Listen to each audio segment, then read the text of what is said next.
अस्सलामु अलैकुम वरहमतुल्लाहि वबरकातुहू। नहमदुहु व नुसल्ली अला रसूलिल करीम। अम्मा बाद फ़ाउज़ बिल्लाहि मिनश शैतानिर रजीम। बिस्मिल्लाहिर रहमानिर रहीम। आमिलतुन नासिबा तस्ला नारन हामिया।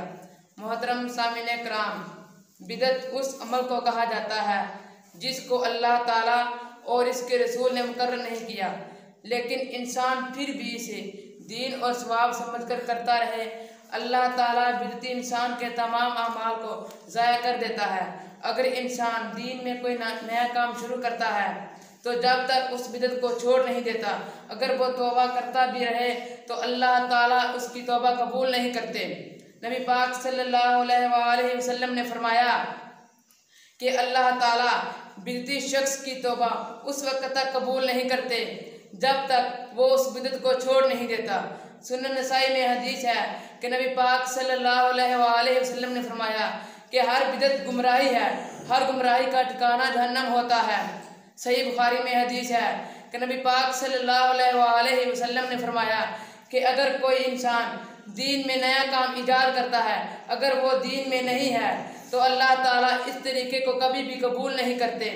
तो हमें ये बात समझ लेनी चाहिए कि अगर हम कोई काम दीन समझकर करते रहें, अगर वो दीन में ना हो तो अल्लाह ताला इसे कभी भी कबूल नहीं करते।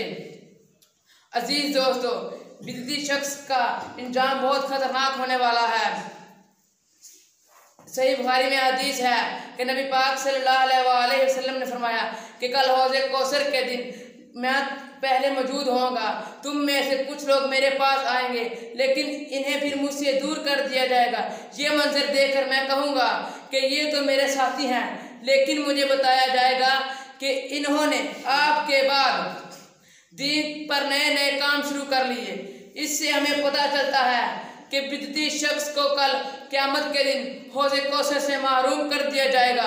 सुनन इब्ने माजा में हदीस है कि नबी पाक सल्लल्लाहु अलैहि वसल्लम ने फरमाया कि एक ऐसा दौर आएगा जब तुम्हारे हुक्मरान ऐसे होंगे कि सुन्नत को मिटा देंगे, बिदअतें जारी करेंगे, नमाजों को उनके वक़्त से लेट करेंगे। तो सहाबा किराम रज़ियल्लाहु अन्हुम पूछा कि इस वक्त क्या करना चाहिए? तो नबी पाक सल्लल्लाहु अलैहि वसल्लम ने फरमाया कि जो लोग अल्लाह ताला के नाफरमान हैं उनकी कोई इज्जत नहीं, बिदअती शख्स की कोई इज्जत नहीं। उसका गुनाह इस कदर बड़ा है कि इस पर अल्लाह ताला तमाम फरिश्तों और तमाम इंसानों की लानत है।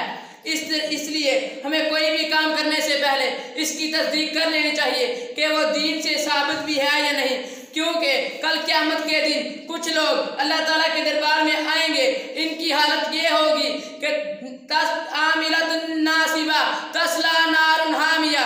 नेकियां कर कर के थक चुके होंगे, लेकिन इसके बावजूद भी इनका ठिकाना जहन्नम होगा, क्योंकि वो सारी उम्र बिदअत पर ही चलते रहे। इसलिए दुआ करें अल्लाह ताला हमें बिदअत से महफूज फरमाए और सुन्नत पर अमल करने वाला बनाए। आमीन व मा अलैना इल्लल बलाग।